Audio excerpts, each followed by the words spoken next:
Now, this is also pretty dangerous and scary when a condo is collapsing, and that's what happened earlier this morning. And that's why we find Tom Ziska reporting live for us there in the Montrose area. Rashi, Caroline, I give you another big honkin' mess, but one that no one was able to see coming. We're in the West Gray Shepherd area. McDuffie is the road that these townhomes are on. So this was just after 8 o'clock when this happened, right at the height of the front end of what Beryl was bringing to bear, all of that wind. And I am told that the woman who owns this particular townhome, and she's been going back and forth trying to collect some things. She's understandably shaken up. She does not want to talk to us on camera about what happened, but she saw some kind of leaking in the ceiling, so she grabbed her cat and she got out. And shortly after that, this roof, this side of the building went kablooey. There was a guy next door with his girlfriend. I talked to him. Take a listen. We heard a collapse, and we saw what is essentially the roof that was right there collapsed and onto the porch, the patio, blocking the door and blocking the entrance to the unit that we were in. So at that point, we're trying to figure out what we're going to do and what's going on. We got a picture from someone from the outside view, and that's what really concerned me, because didn't want to be in the unit and it collapses on our head, of course. Mm-hmm. But all in all, I guess it was sort of the wrong place at the wrong time. So there was a 911 call at some point.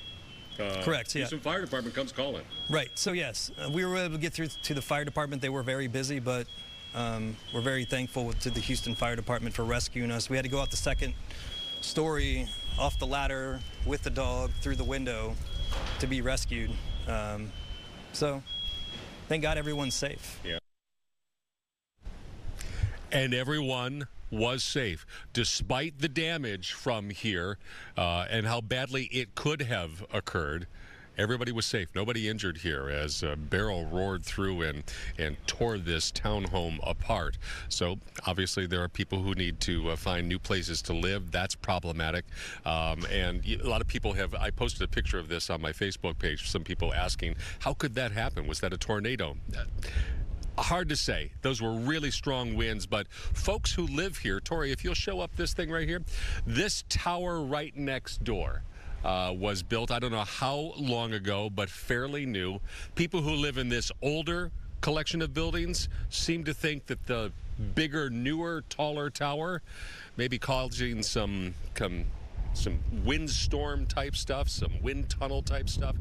It's not unimaginable, but it's one of the things that they're looking to. They're trying to look really for some reason why something like this would happen as they now pick up the pieces. We're in the River Oaks area, West Gray, Shepherd. Tom Ziska, Fox 26 News. Tom, that's crazy to see that happening, but you got to imagine there was a lot of rotational winds going on as the tropical storm and the hurricane ripped through earlier. So I'm not surprised, but it is still just shocking to see. Really, the amazing thing to me is that the woman who lives there just noticed that there was leaking from the ceiling, which was probably that roof already kind of giving way, and she had the foresight to grab her cat and get out. Could you imagine if she was in the bedroom when that happened? How scary that could have been, how tragic that could have been, but that was not the case. She had the foresight to get out, and it really saved herself a lot of trouble, potentially. Now they got the mess to worry about. Tom, have you talked to any other residents around there? Because I know that area also without electricity. Yeah, there's no power here, and around here there are a lot of downed branches, downed trees, downed lines. As we were making our way over here, I can tell you that my photographer partner Tori and I, we passed a whole crew of Houston Fire Department responders, lights and sirens. So we followed them a little bit. What we found there was new home construction. It's maybe about a mile from here, and a tree had downed a power line and knocked the power line and the transformer into this new home, and it just sat there for several hours. Some neighbors saw, while they were making lunch, they looked out the window and they saw that transformer was kind of sparking a little bit, and it was smoking a little bit. They called 911. It was about to start a fire in that house. They saved the fire, so minimal damage there, but it's the kind of thing that, this is pretty dense area with the homes and the older utility lines as well, so it's a recurring problem here with those trees and the lines all down here and trying to get it all back up and running.